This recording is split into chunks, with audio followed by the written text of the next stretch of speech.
Hello students and all my viewers, welcome back to मेरा अपना school. कैसे हैं बेटा आप लोग? सब खैरियत से हैं? तो एग्जैक्टली जो चैप्टर हम करके आ रहे थे वो था इक्विलिब्रियम, और इक्विलिब्रियम की जो एक्सरसाइज प्रॉब्लम में से 6.4 तक के न्यूमेरिकल्स हम करके आ चुके हैं। आज के इस लेक्चर के अंदर हम 6.5 को सॉल्व करने वाले हैं। तो चलिए वीडियो को एंड तक देखिएगा और स्टार्ट करते हैं प्रॉब्लम नंबर 6.5। प्रॉब्लम नंबर 6.5 मौजूद है, यहां लिखी हुई है, इसको पढ़ते हैं। Find the tension in each chord. हमें टेंशन निकाल के देनी है इन ईच कॉर्ड। कॉर्ड कहते हैं डोरी को, डोरी मतलब या रोप कह दो आप, उसे स्ट्रिंग भी कह सकते हो। तो इन सब चीजों का मतलब एक ही है। सिंपली कहा गया कि यहां आपको इस डायग्राम में कितनी कॉर्ड दिख रही है, कितनी डोरियां या कितनी रोप दिख रही है आपको। एक रोप तो आपके पास ये है, एक कॉर्ड ये हो गया, एक कॉर्ड ये हो गया और एक कॉर्ड ये हो गया। तो तीन मुख्तलिफ पोजीशन से फिक्स हुआ हुआ ये कॉर्ड है, ठीक है। ये यहां से स्ट्रिंग आ रही, मतलब रोप आ रही है, ठीक है, और इस पॉइंट से भी ये रोप आ रही है, और इन दोनों के नोड पॉइंट पे ये जो जंक्शन है जिसके साथ कनेक्ट हुई एक तीसरी डोर है जो जिसके साथ कोई मास कनेक्ट हुआ है, ठीक है। अब आपने क्या करना है, find the tension in each chord. आपको कॉर्ड में मौजूद या प्रोड्यूस होने वाली तीनों टेंशन्स की वैल्यूज निकालनी है। या आपके पास टेंशन 1 भी आपको निकालना है, टेंशन 2 भी निकालना है और टेंशन 3 भी निकालना है, राइट। अच्छा, if the weight of the suspended body is 980 Newton, आपको सिर्फ और सिर्फ क्या चीज बताई गई है? सिंपली ये बताया गया कि जो वेट यानी जो मास कनेक्ट हुआ है कॉर्ड 3 के साथ, जिसकी टेंशन 3 है, कॉर्ड 3 के साथ जो मास कनेक्ट हुआ है उसका वेट आपको कितना दिया गया है? 980 न्यूटन, राइट। ये हमें गिवन है, बाकी सब कुछ अब रिक्वायर्ड भी आपको क्लियर हो गया। अब सोचते हैं कि कैसे हम इस न्यूमेरिकल को सॉल्व कर सकते हैं। स्टार्ट करते हैं विद डेटा। पहले बना लेते हैं डेटा, ठीक है। सिंपली यहां पर मैंने डेटा की हेडिंग डाल दी, राइट। तो अब आपके पास यहां डेटा आ गया। अब देखिए सिंपली आपको क्या दिया गया था, वेट बताया गया है। जो वेट आपको दिया गया है वो आपने यहां पर लिख दिया कि वेट हमारे पास मौजूद है 980 न्यूटन, राइट। अच्छा, find the tension in each chord. हमें ईच कॉर्ड की टेंशन निकालनी है। तो रिक्वायर्ड क्या हो जाएगा? रिक्वायर्ड क्या हो जाएगा? हम एक काम करते हैं, हम ब्लैक से लिखते हैं और रेड मार्कर से हेडिंग दे देते हैं ताकि हम इजीली डिफरेंशिएट कर पाए। तो ये आपके पास रेड मार्कर से मैंने हेडिंग डाल दी। और रिक्वायर्ड हमारे पास क्या है बेटा? हमें तीनों कॉर्ड में प्रोड्यूस होने वाली टेंशन को निकालना है। टेंशन 1 भी निकाल के देनी होगी, टेंशन 2 भी निकाल के देनी है, और ठीक इसी तरह से हमें टेंशन 3 भी निकाल कर देनी है, राइट। चलिए अब उसके बाद अब जो हेडिंग आ जाएगी वो आ जाएगी कैलकुलेशन की।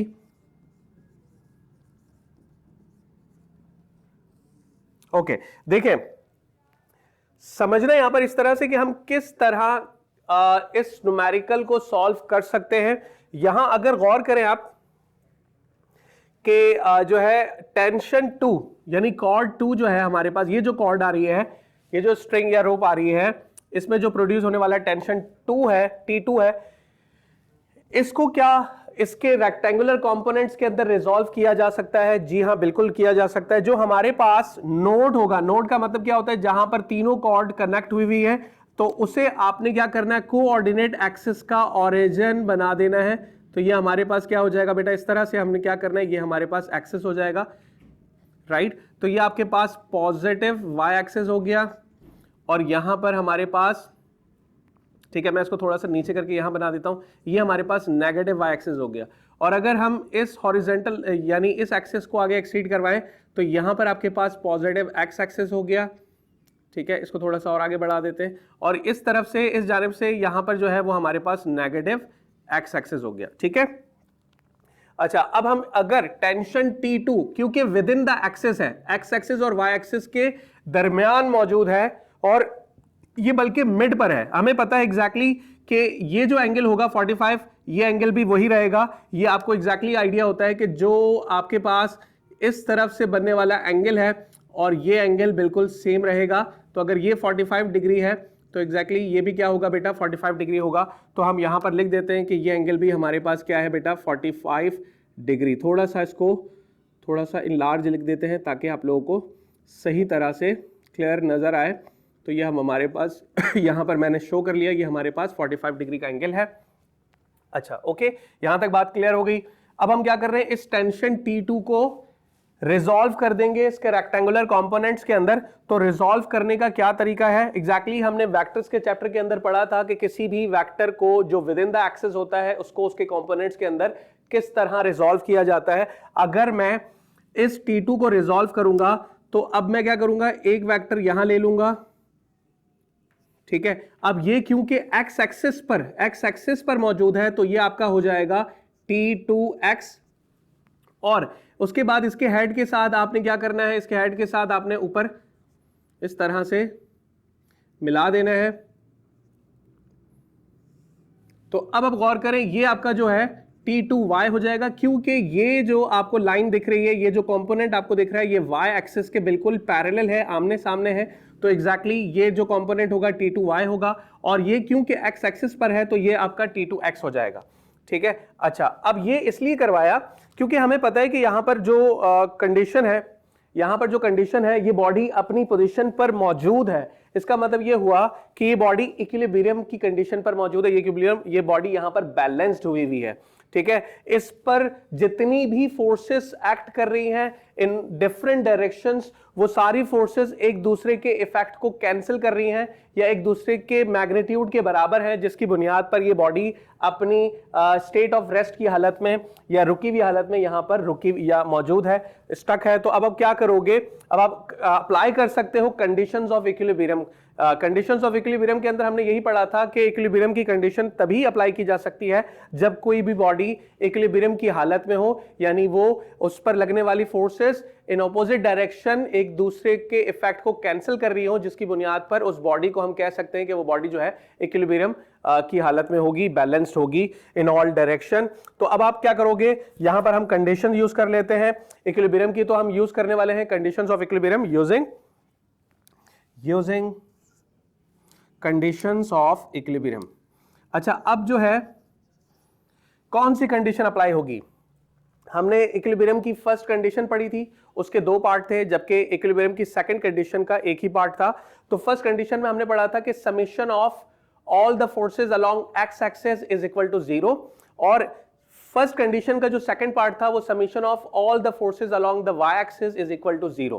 तो यहां पर हम फर्स्ट कंडीशन ऑफ इक्विलिब्रियम को ही अप्लाई कर सकते हैं। तो using first condition of equilibrium,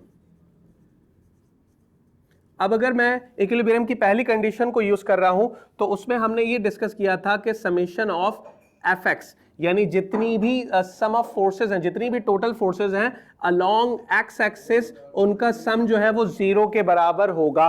तो अब यहां पर गौर करो, एक्स एक्सिस के अलोंग कितनी फोर्सेस एक्ट कर रही हैं। एक तो हमारे पास ये पॉजिटिव एक्स एक्सिस पर आपको T2x दिख रहा है, और नेगेटिव एक्स एक्सिस पर, इसलिए मैंने यहां पॉजिटिव और नेगेटिव शो किया था ताकि आप लोगों को समझ में आ सके कि इस तरफ जो भी फोर्स होगी वो पॉजिटिव में कंसीडर करेंगे और इस तरफ जो भी फोर्स होगी उसे हम नेगेटिव में कंसीडर करेंगे। तो आपने T2x को प्लस में कंसीडर करना है, समेशन कराना है अलोंग द एक्स एक्सिस जितनी भी फोर्सेस हैं उनका, ठीक है। तो हमने ये देखा कि एक्स एक्सिस पर दो फोर्सेस एक्ट कर रही हैं, एक T2x है जो कि पॉजिटिव एक्स एक्सिस पर है, और दूसरी फोर्स जो है वो T1 है, जो टेंशन 1 है, वो फोर्स एक्ट कर रही है, और ये क्योंकि नेगेटिव एक्स एक्सिस पे है तो इसको आप माइनस पे लोगे। तो अब क्या करने वाले हैं, देखें, T2x प्लस करवा दिया हमने, T2 के साथ सम करना है दोनों फोर्सेस को, हमने सम का साइन लिखा, और फिर T1 को हमने माइनस में कंसीडर करना है, ठीक है। तो ये आपका इज इक्वल टू 0 आ गया। अब इसको थोड़ा सा और आगे सिंप्लीफाई करते हैं। यहां पर आपको पता है कि जो हॉरिजॉन्टल कंपोनेंट होता है, जैसे रेक्टेंगुलर कंपोनेंट को जब रिजॉल्व करने के बाद उनके मैग्नीट्यूड्स हमने ड्राइव किए थे, वहां पर हमने देखा था कि जो एक्स कंपोनेंट होता है उसके साथ हमेशा कॉस थीटा आता है। तो आपको पता है कि T2x जो होगा वो T2 cos थीटा के बराबर होगा। तो थीटा आपको यहां पर कितना दिख रहा है, 45 दिख रहा है। तो आप यहां क्या लिखोगे, T2 cos 45 degree, plus minus minus हो गया, और T1 हमें नहीं पता, T1 ही तो हमें निकालना है, तो T1 को हमने एज इट इज सेम रहने दिया, क्योंकि जब तक हम देख लेते हैं इसको किस तरह से फाइंड आउट किया जा सकता है। अच्छा, अब यहां गौर करें, cos 45 अगर हम सॉल्व करते हैं एग्जैक्टली साइंटिफिक कैलकुलेटर की मदद से आप लोग करेंगे, और अगर नहीं भी साइंटिफिक कैलकुलेटर की मौजूदगी ना भी हो। मैंने एक चार्ट लिखवाया था वेक्टर्स के न्यूमेरिकल्स करवाते वक्त, और मैंने उस वक्त बताया था कि बेटा जो हमारे पास 4 डिफरेंट एंगल्स की वैल्यूज हैं, इन 4 डिफरेंट एंगल्स की वैल्यूज को आप इनके ट्रिग्नोमेट्रिक फंक्शंस के से मदद लेते हुए इनको याद कर लो, क्योंकि ये बेसिक चीजें हैं और ये आपके लिए बहुत यूज टू होंगी। फिजिक्स के अंदर कई जगहों पर आपने कॉस के साथ और साइन के साथ उनके एंगल्स की वैल्यूज निकालनी होंगी, तो कुछ बेसिक एंगल्स की जब वैल्यूज हमें पहले से पता होंगी, जिसको हम याद कर लेंगे तो हमें प्रॉब्लम नहीं होगी। जैसे cos 45 जो होता है वो होता है 0.707, ठीक है। तो अब मैंने यहां रख लिया 0.707, ठीक है। अच्छा, cos 45 0.707 आ गया। T2 आपके पास एज इट इज रहा और minus T1 as it is रहा, ठीक है। यहां तक हो गया, ओके। तो अब हमने क्या कर लिया, cos 45 0.707, T2 as it is minus T1 as it is. अब क्योंकि एग्जैक्टली ना T2 हमें पता है ना T1 हमें पता है, तो अब इसको मजीद आप एक्सपेंड या सिंप्लीफाई नहीं कर सकते, इसलिए मैं इसे इक्वेशन नंबर 1 का नाम दे देता हूं, ठीक है। इसे मैंने इक्वेशन नंबर 1 का नाम दे दिया। अब हम चलते हैं थोड़ा सा आगे और फिर सोचते हैं कि जो सेकंड कंडीशन, हमारे फर्स्ट कंडीशन के अंदर जो सेकंड पार्ट था इक्विलिब्रियम का, वो ये था, पहले पार्ट के अंदर summation of all the forces along the x axis equal to 0, उसकी मदद से हमने यहां तक कर लिया, इक्वेशन नंबर 1 निकाल ली। अब हम उस फर्स्ट कंडीशन में ही सेकंड पार्ट जो हमारे पास था वो summation of all the forces along the y axis is equal to 0 की मदद से हम मजीद इस क्वेश्चन को आगे सॉल्व करते हैं। अब y एक्सिस के along देखें आपको कौन सी फोर्सेस दिख रही हैं। एक तो आपको ये T2y दिख रहा है जो पॉजिटिव y एक्सिस में है, क्योंकि एग्जैक्टली ये दोनों आमने सामने हैं, तो आप कह सकते हो T2y पॉजिटिव y एक्सिस पर है, जबकि T3 जो है वो नेगेटिव y एक्सिस पर है। तो ये दो फोर्सेस एक्ट कर रही हैं। अब आप क्या करोगे, जो पॉजिटिव वाला है उसको आप पहले उतार दोगे, तो आपका हो गया T2y प्लस, और आपने प्लस करवा देना है T3 के साथ, लेकिन T3 का अपना साइन नेगेटिव होगा क्योंकि ये नेगेटिव y एक्सिस पे आ रहा है, तो इसलिए आप इसको माइनस T3 रखोगे और ये 0 आ गया, ठीक है। अच्छा, अब आपको पता है एग्जैक्टली कि T2y हमारे पास क्या होता है, T2 sin थीटा। तो थीटा लिखने के बजाय हमारे पास थीटा की वैल्यूज मौजूद हैं 45 डिग्री, तो हम उसकी जगह पर 45 डिग्री रख लेते हैं, प्लस माइनस माइनस हो गया और T3 आ गया इज इक्वल टू 0। अच्छा, अब आपको पता है एग्जैक्टली जो साइन 45 होता है वो भी आपके पास 0.707 होता है, चाहे साइन हो या कॉस हो, दोनों की 45 डिग्री पर वैल्यूज बिल्कुल सेम होती है। तो हम साइन 45 की जगह पर अब लिख सकते हैं 0.707 और T2 आपका एज इट इज रहा। अच्छा, अब यहां पर देखो बेटा हम क्या करने वाले हैं, हमें पता है एग्जैक्टली टेंशन 3 जो है उस पर अगर जरा गौर करें आप, टेंशन 3 आपकी कौन सी कॉर्ड पर मौजूद है, यहां पर मौजूद है, ठीक है। टेंशन T3 जो है वो इस बॉडी के वेट को बैलेंस कर रही है, ठीक है, तभी तो ये बॉडी यहां पर रुकी हुई है, मूव नहीं कर रही, ठीक है, एग्जैक्टली क्योंकि इक्विलिब्रियम की हालत पर है, तो अलोंग द वाई एक्सिस भी उस पर जो फोर्स लग रही है वो एक दूसरे के इफेक्ट को कैंसिल आउट कर रही है, ये दोनों फोर्सेस एक दूसरे के बराबर हैं, ठीक है। तो T3 इस बॉडी के वेट के बराबर होगा, ठीक है, और बॉडी का वेट हमारे पास क्या मौजूद है, गिवन है एग्जैक्टली 980 न्यूटन, तो हमने इसकी जगह लिख दिया 980 न्यूटन, राइट। तो अब देखें T3 तो निकालने पर आप कामयाब हो गए, उसके लिए हमें ज्यादा मुशक्कत नहीं करनी पड़ी, बहुत इजी था, दोनों बैलेंस थे, तो T3 हमारे पास आ चुका, एक आंसर तो हमारे पास आ चुका जो कि T3 है, जो हमने सॉल्व कर लिया, और उसका आंसर क्या है 980 न्यूटन। अब हमने T1 और T2 निकालना है, तो अब हम T3 की जगह पर T3 की वैल्यू रख लेते हैं, तो यहां पर आ जाएगा 980 न्यूटन इज इक्वल टू 0। इसको मजीद और आगे बढ़ाते हैं, यहां 980 माइनस हो रहा है तो दूसरी तरफ जाके क्या हो जाएगा, प्लस हो जाएगा, तो वहां जाकर आपने इसको प्लस के साइन के साथ रख दिया। अब T2 को यहीं रहने देते हैं, इसके साथ 0.7007 मल्टीप्लाई हो रहा है, तो आप क्या करोगे, दूसरी तरफ ले जाके उसे 980 के नीचे बेटा डिवाइड करा दोगे, ठीक है। अब आप डिवाइड करा दोगे तो मैं जगह बचाने के लिए बेटा इसको थोड़ा सा इस तरह से लिख रहा हूं 0.707, ठीक है। डिवाइड कराते ही एग्जैक्टली जो हमारे पास T2 रिजल्ट आ रहा है वो आ रहा है 1386, T2 हमारे पास क्या आ रहा है 1386 न्यूटन, ठीक है, 1386 न्यूटन। तो इसका मतलब T2 आपके पास कितना आ चुका है, T2 आपके पास आ चुका है 1386 न्यूटन, T2 भी हो गया, ऑलराइट, ठीक है। उसके ऊपर मैंने ये चेक मार्क कर लेता हूं ताकि पता लग जाए एग्जैक्टली T3 भी आ गया, T2 भी आ गया। अब हमें फाइनली क्या निकालना है, सिंपली T1 निकालना होगा। तो T1 हम कैसे निकाल सकते हैं, इस T2 को अगर हम इस इक्वेशन नंबर 1 में T2 की जगह पर रख लें तो एग्जैक्टली हमें क्या मिल जाएगा, T1 मिल जाएगा। तो अब यही कर लेते हैं, पुटिंग T2 जो हमारे पास आया है इन इक्वेशन 1, ठीक है, इसे इक्वेशन नंबर 1 में पुट कर रहा हूं। इक्वेशन नंबर 1 में पुट करते ही एग्जैक्टली ये हमारे पास इक्वेशन नंबर 1 मौजूद है, 0.07 एज इट इज, और T2 की जगह पर मैं क्या रख लूंगा, 1386। तो यहां पर मैंने रख दिया 1386, ठीक है। अच्छा, अब minus T1 as it is, क्योंकि T1 ही तो हमें निकालना है। अब आप गौर करो, T1 यहां माइनस हो रहा है, दूसरी तरफ जाके क्या हो जाएगा, प्लस हो जाएगा, राइट। अच्छा, अब आपने क्या करना है, 0.707 को मल्टीप्लाई कर दिया 1386 के साथ, तो रिजल्ट आएगा 980 न्यूटन। तो यहां से आपके पास रिजल्ट आ रहा है बेटा 980 न्यूटन, और क्योंकि 980 न्यूटन हमारे पास आ गया, तो अब ये दोनों तरफ, दोनों साइडें बराबर हैं, तो आप इसको थोड़ा सा इन राइट में हम टेंशन 1 को यहां इस तरह भी लिख सकते हैं, 980 न्यूटन। तो अब ये देखें, अब आपके पास टेंशन T1 भी आ चुका है।